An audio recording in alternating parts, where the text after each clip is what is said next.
یہ قرآن مجید نے 4 شرطیں لگائیں، فرمایا جس بندے میں یہ 4 خوبیاں پائی جائیں گی اسے اللہ کامیابی عطا فرمائے گا۔ مسلمان کی سوچ کے خلاف ہے یہ بات، یہ قرآن کی فکر کے خلاف ہے کہ اپنی فکر کرو، برما کے لیے، کشمیر کے لیے، فلسطین کے لیے بات نہ کرو، اپنی فکر کرو۔ یہ قرآن کی سوچ کے خلاف ہے، یہ قرآن کے پیغام کے خلاف ہے۔ اس لیے کہ اگر صرف اپنی بات ہوتی تو آمنو اور عامل الصالحات پہ بات ختم ہو گئی ہوتی، پھر بات آگے نہ چلتی۔ جب کہا گیا وَتَوَاصَوْا بِالْحَقِّ، حق بات کی تلقین کرنی ہے۔ اگر بات صرف اپنی ذات کی ہوتی تو ٹھیک ہو گیا تھا، نماز پڑھی، روزہ رکھا، حج کیا، ختم ہو گئی۔ لیکن میرے نبی پاک صلی اللہ تعالی علیہ وسلم نے ارشاد فرمایا، ایک بستی میں 2 3 4 نیک لوگ رہتے تھے۔ میرے پیارے کریم رسول فرماتے ہیں 3 4 بڑے پرہیزگار، متقی، صاف ستھرے صوفی صاحب، درویش صاحب، علامہ صاحب، بڑے جو کہتے تھے بالکل جی میں کوئی بات نہیں کرتا، کسی بادشاہ کو نہیں چھیڑتا، میں تو بس لوگوں کو اللہ اللہ بتاتا ہوں، میرا کوئی تعلق نہیں، کوئی مرے کوئی جیے، بڑے نیک صاف ستھرے پرہیزگار۔ باقی ساری بستی گناہ کرتی تھی۔ نبی پاک علیہ السلام فرماتے ہیں رب کریم نے کچھ عرصے تک مہلت دی، پھر مشیت خداوندی، اللہ کا قانون حرکت میں آیا تو کہا جبریل ساری بستی تباہ کر دو، تباہ کر دو۔ اللہ مہلت دیتا ہے، مہلت دیتا ہے۔ ہم لوگ سمجھتے ہیں نہیں ہماری سیاسی چالیں صحیح چل رہی ہیں، اللہ مہلت دیتا ہے۔ رب کریم نے فرمایا جبریل انہیں تباہ کر دو، تو حضرت جبریل امین علیہ السلام نے عرض کی مولا وہاں تو تیرے 3 4 بڑے نیک بندے بھی رہتے ہیں، بڑے پرہیزگار، سچ بولنے والے، دیانتداری والے، حاجی صاحب، نمازی صاحب، صوفی صاحب، پیر صاحب، بڑے خوبصورت، ان کا کیا کریں؟ تو میرے محبوب پاک علیہ السلام فرماتے ہیں رب کریم نے فرمایا سب سے پہلے انہیں تباہ کرنا، سب سے پہلے انہیں سب سے پہلے، اور الٹ دو بستی، پہلے ان کا نمبر لگاؤ۔ یا اللہ ان کی کیا غلطی ہے؟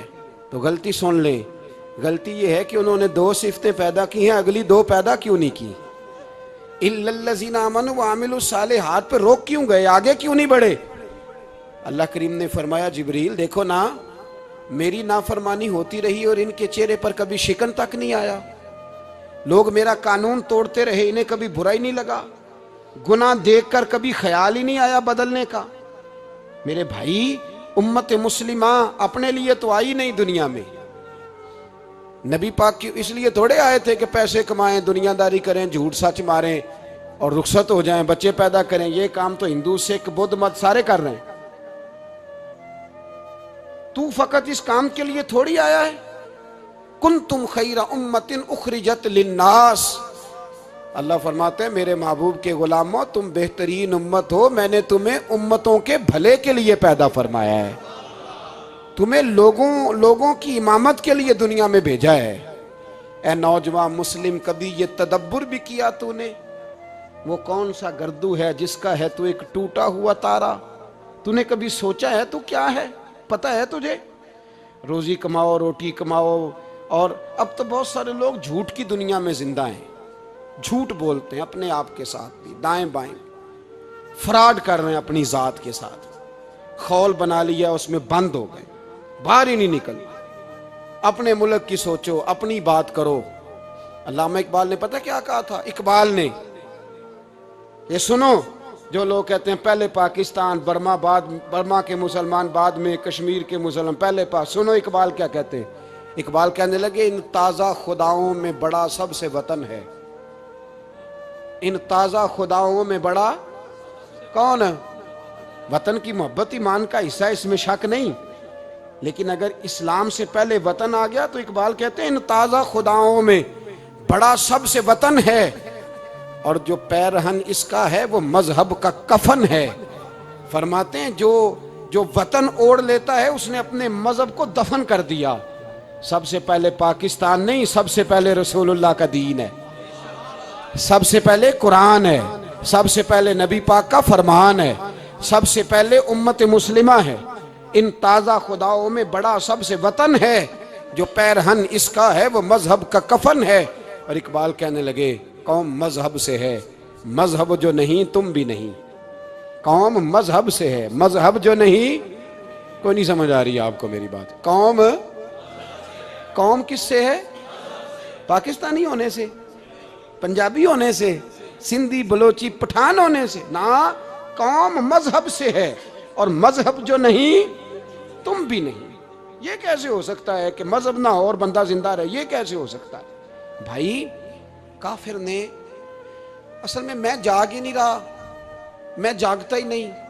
میں جیب کی سوچتا ہوں، مسجد کی سوچتا ہوں، خانقاہ کی سوچتا ہوں، مدرسے کی سوچتا ہوں، دکان کی.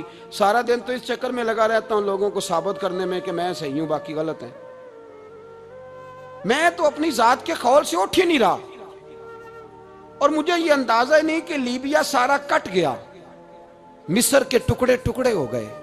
مجھے پتہ ہی نہیں کہ شام، جس کے بارے میں میرے نبی پاک علیہ السلام نے فرمایا مکے اور مدینے کے بعد اللہ نے سب سے زیادہ برکتیں ملک شام میں رکھی ہیں. اور حضور نے فرمایا جس نے ہجرت کرنی ہو وہ شام جائے. اتنا اعلیٰ ملک سارا کٹ گیا. 4,000 ہزار لوگ ایک دن میں قتل ہو گئے. پر میرا گھر اب آباد ہے نا، کوئی حرج نہیں. وہ کٹتے ہیں تو وہ دور ہیں، کٹتے رہے. فلسطین میں ہمارے ہاں معراج کی محفلیں بڑی جم کے ہوتی ہیں. سارے لوگ پڑھتے ہیں سبحان الذی اسریٰ بعبدہ لیلا من المسجد الحرام الی المسجد الاقصی. انہیں پوچھو روز قرآن مجید میں مسجد اقصی کا نام لینے والوں تو مسجد اقصی کہتے ہو تو تمہیں اللہ کتنی نیکیاں عطا کرتا ہے. بتاؤ تو صحیح مسجد اقصی کدھر ہے؟ اور اب تو میری طرح کے مولوی آدھی حدیث سناتے ہیں، کہتے ہیں مسجد نبی میں ایک نماز پڑھو تو 50,000 کا ثواب، حرم شریف میں پڑھو تو 1,00,000 کا ثواب. مولانا حدیث یہاں سے شروع نہیں ہوتی. کھولو تو صحیح کنز المال، پڑھو مسند امام محمد بن حنبل، حدیث تو یہاں سے شروع ہوتی ہے. میرے نبی پاک نے فرمایا مسجد اقصی میں جس نے ایک نماز پڑھی 25,000 کا ثواب، اور میری مسجد میں جس نے ایک نماز پڑھی 50,000 کا ثواب، اور اللہ کے گھر بیت اللہ جس نے پڑھی 1,00,000 کا ثواب. مسجد اقصی کا تو ذکر ہی چھوڑ گیا ہے. کیوں؟ وہ مسجد جس کی طرف منہ کر کے 15 سال میرے نبی پاک نے نماز ادا کی. کس نے؟ بولیے گا. 15 سال تک، 2 ہجری میں 13 سال مکے میں، 2 سال مدینے میں، مسجد اقصی کی طرف جدھر منہ کر کے تیرے اور میرے رسول نماز پڑھتے رہے. آج وہ مسجد یہودی کے قبضے میں ہے. کئی جمعے تالا رہتا ہے، وہاں نماز نہیں پڑھنے دی جاتی. مجھے کیا لگے اس بات سے؟ میری مسجد میں تھوڑی لگا ہوا ہے. ایسی ہوا چلی ہے کہ ہر شخص سوچتا ہے تمام شہر جلے بس ایک میرا گھر نہ جلے. بھائی یہ وہ دور ہے جس دور میں ذرا سی بھی کسی شخص کو تکلیف ہوتی ہے تو عالمی میڈیا پہ بات جاتی ہے، موبائل جیبوں میں فوراً تصویریں کیش ہوتی ہیں. میں اور آپ، ہمارا اس قوم سے تعلق ہے جس قوم کے بچے کٹ گئے، ذبح ہو گئے. عورتوں کے پستان کاٹ کے برما کے بدھوں نے ان کے کباب بنا کے کھا لیے. چھوٹے چھوٹے بچوں کی لاشیں انہوں نے لٹکا ڈالی. اور یہاں میں حکومت کی کیا بات کروں، یہاں کسی سیاستدان کو مکھی کاٹ جائے تو ہمارے پھٹے آباد ہو جاتے ہیں بحث کرنے کے لیے. ہمارے اپنے لوگ، عام آدمی نہیں بات کرتا، عام آدمی نہیں نکلتا، عام شخص کو فکر ختم ہو گئی. بھائی سب سے بڑھ کر بہترین مسجد کے خطیب امام حسین تھے. مسجد نبی سے بڑی بھی کوئی مسجد ہوگی جس ممبر پر رسول پاک بیٹھ کے خطبہ دیا کرتے تھے؟ اور میرے مصطفیٰ کے آستانے سے بڑا بھی کوئی آستانہ ہوگا جس کی سجادگی امام حسین کے پاس تھی؟ کہتے ہیں ہمارا کیا تعلق، ہمیں کیا لگے، جو مرضی ہوتا پھرے. امام علی مقام آرام سے مسجد نبی میں بیٹھے تھے. زمانہ پوری دنیا سے جاتا تھا، ہاتھ چومتا تھا، قدموں میں بیٹھتا تھا. اتنے بڑی عظمت والی بھی کوئی شخصیت ہوگی جس کے رگوں میں رسول اللہ کا خون دوڑتا ہے، جسے حضور اپنی زبان مبارک اس طرح وہ چوسا کرتے تھے جیسے عرب کے لوگ پیاس کے عالم میں کھجور چوسا کرتے تھے. اتنا بڑا بھی کچھ شخص تھا. لیکن جب دین پہ کڑا وقت آیا تو حسین نے مسجد کی خطابت نہیں بچائی، آستانہ نہیں بچایا. امام علی مقام نے کہا کوفہ لٹتا ہے تو لٹتا رہے، دمشق میں فساد ہوتا ہے تو ہوتا رہے، وہ ملک شام کی بچیاں رو رہی ہیں تو روتی رہیں کہ ہم پہ یزید قابض ہو گیا، میری مسجد آباد ہے، کافی ہے؟ نا، امام حسین نکلے اور نکل کے کہنے لگے جنت البقیع والی جگہ پہ کھڑے ہو کہ یا رسول اللہ میں جا رہا ہوں اور آپ کے لیے جا رہا ہوں، اس لیے کہ مجھے اس شام کو بچانا ہے جس شام میں رسول اللہ کا کلمہ پڑھنے والے لوگ بستے ہیں، مجھے کوفہ، دمشق، مصر کے لوگوں کو بچانا ہے، نانا تیرے کرم کے خزینے کی خیر ہو، میں جا رہا ہوں تیرے مدینے کی خیر ہو۔ نکل کھڑے ہوئے امام علی مقام، میدان میں نکلے، کس کے خلاف؟ بولے کون تھا یزید؟ مسلمان تھا۔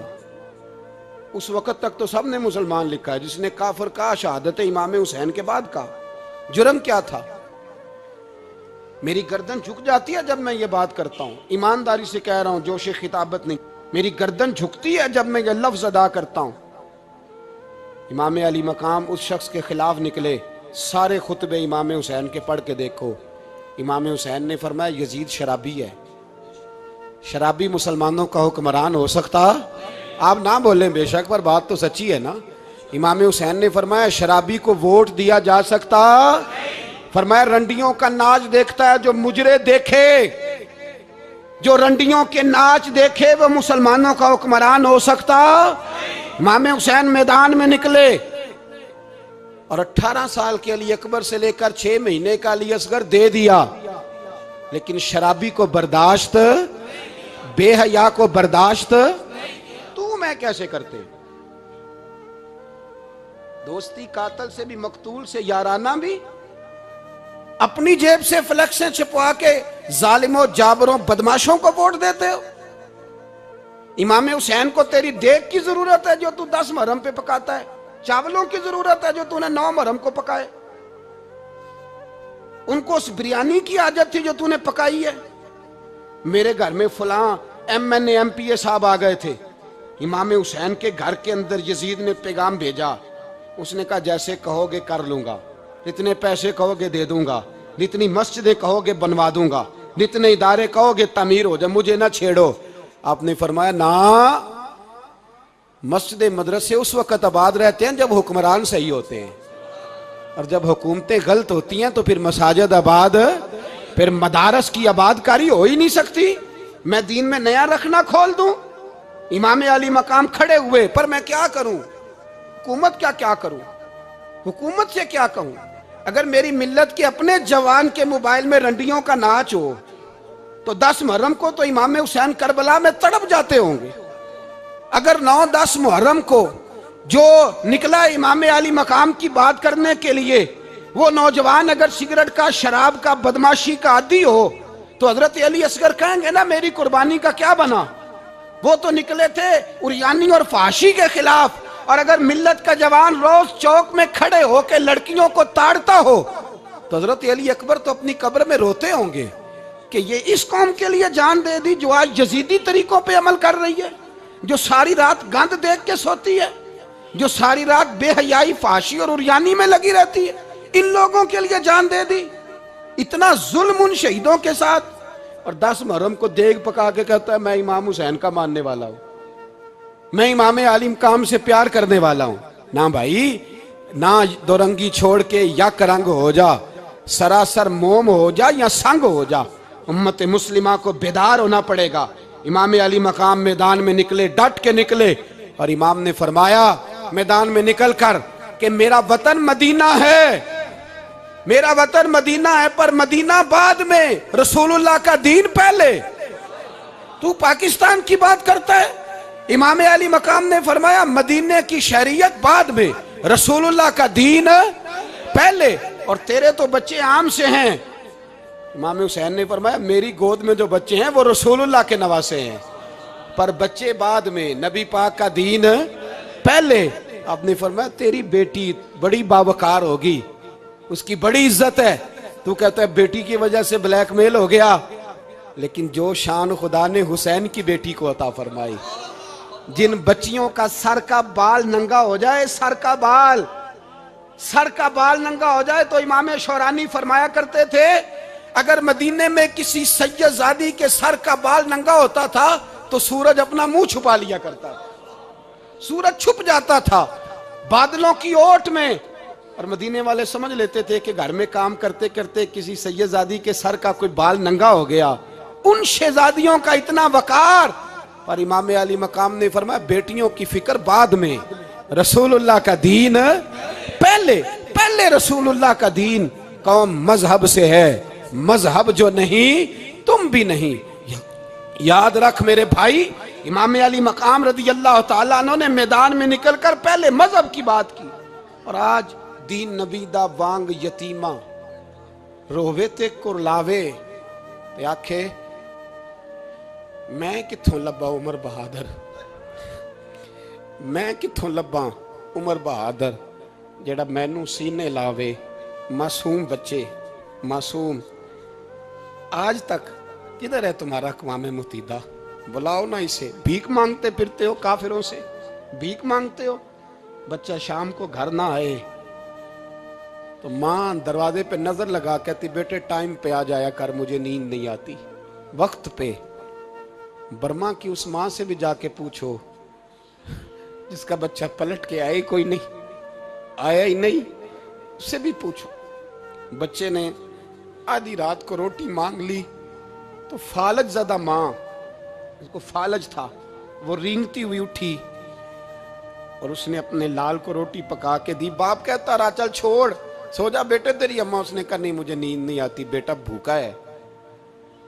اس ماں سے بھی کبھی پوچھ، اس ماں سے جو بنگلہ دیش کے خیمے میں بیٹھی ہے، تو بی بی سی لندن کا رپورٹر کہتا ہے کہ تیری خواہش کیا ہے؟